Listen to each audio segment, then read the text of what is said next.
મહાદેવ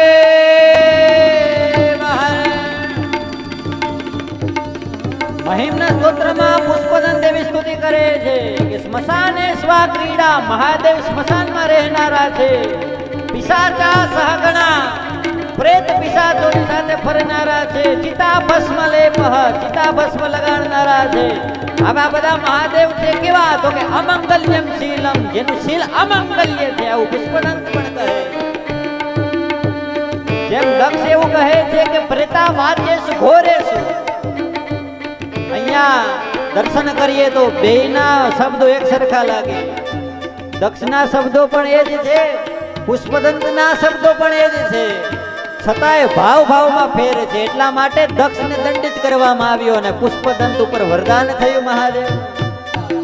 સ્મશાને સ્વા ક્રીડા સ્મરહર પિશાચા સહચરા ચિતાભસ્મ લેપ પ્રગપિન કરોટી પરિકર અમંગલ્યમ શીલમ તવ ભવતુ નામેવ મતિલમ તથાપિ સ્મૃતૃણા વરદ પરમં મંગલમ.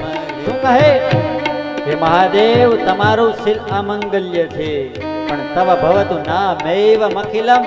મહાદેવનું બાહ્ય બંધારણ જેવું હોય તેવું, પણ તવ ભવતુ નામેવ મખિલમ. આખું જગત મહાદેવના નામથી તરી જાય છે. શિવ યાની કલ્યાણકારી શબ્દ, અને જે શિવ કલ્યાણકારી હોય, જેનું નામ કલ્યાણકારી હોય, એનું બાહ્ય બંધારણ જેવું હોય તેવું, પણ આપણા માટે તો એ કલ્યાણકારી છે.